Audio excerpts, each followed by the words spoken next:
Padang, longsor yang terjadi di kawasan Sitinjau Lawik, Kecamatan Lubuk Kilangan, Kota Padang. Jumat, tanggal 24 September tahun 2021, petang berada di 3 titik dan terletak di kawasan Lubuk Paraku. Akibatnya, jalan lintas Padang Solok putus total. Kemacetan panjang pun tak terelakkan.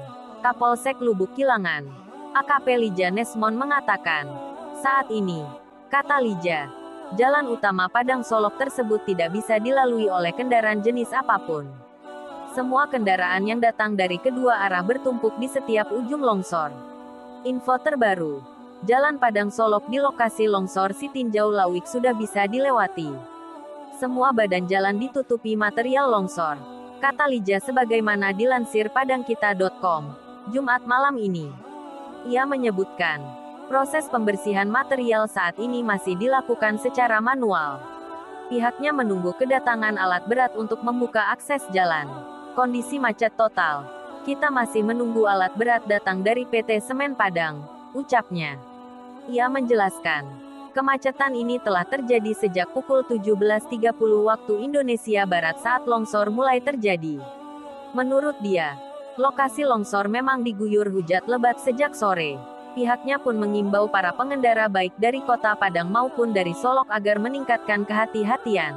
Material longsor sempat menutup sebagian jalan lintas Padang Solok di Sitinjau Lawik, Kelurahan Indarung, Kecamatan Lubuk Kilangan, Kota Padang, Sabtu, tanggal 21 November tahun 2020. Longsor diakibatkan hujan intensitas tinggi sejak siang hari.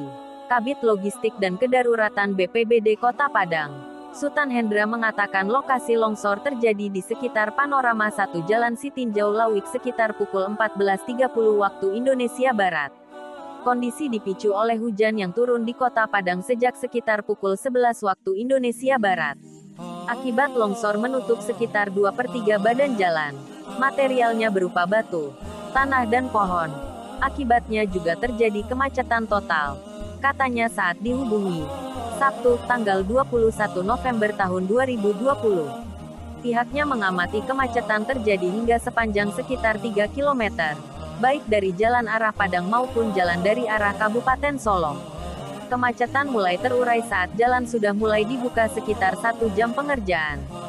Petugas pada tahap-tahap awal membuka jalan secara manual menggunakan cangkul dan peralatan lainnya sehingga jalan bisa dibuka sekitar pukul 16 waktu Indonesia Barat.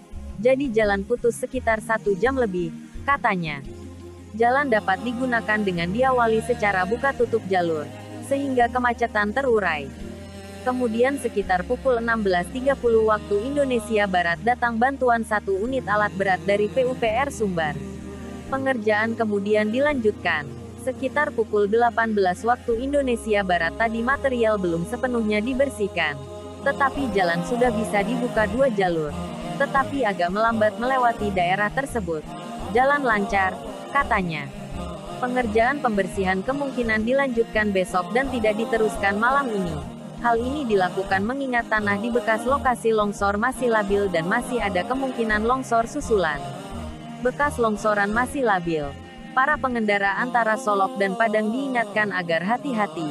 Potensi masih ada. Tergantung cuaca nanti kalau hujan, katanya. Pengerjaan pembersihan dilakukan oleh BPBD Kota Padang, Kepolisian, TRC Semen Padang, dan sejumlah relawan. Selain waspadai Sitinjau Lawik, pihaknya juga mengingatkan potensi longsor juga dapat terjadi di jalur Padang pesisir selatan sebab di sana juga rawan longsor. Kita ingatkan pengendara agar hati-hati sebab cuaca masih hujan dan waspada di jalan rawan longsor. Perkembangan terbaru sekitar pukul 9 malam pukul 21 waktu Indonesia Barat, ruas Jalan Padang Solok yang sempat terputus akibat tertimbun material longsor sudah dapat dilewati kendaraan roda 2. Namun, untuk roda 4 harus melalui sistem buka tutup. Sebab, belum semua material yang bisa dibersihkan. Sebelumnya, puluhan kendaraan terjebak macet di ruas Padang Solok akibat longsor Jumat, tanggal 24 September tahun 2021. Longsor dipicu hujan lebat yang mengguyur daerah timur Kota Padang. Kepala Badan Penanggulangan Bencana Daerah BPBD Sumbar, Erman Rahman, Jumat malam sebagaimana dilansir metrokini.com, menyebutkan, Untuk membersihkan material longsor petugas menurunkan alat berat. Dengan itu, sekitar pukul 21.10 jalan itu sudah bisa dilewati roda 2. Sementara, untuk kendaraan roda 4 harus bersabar dengan sistem buka tutup. Akibatnya menyebabkan macet panjang baik dari arah Kota Padang, maupun sebaliknya, dari arah Solok. Editor, Star, Militer.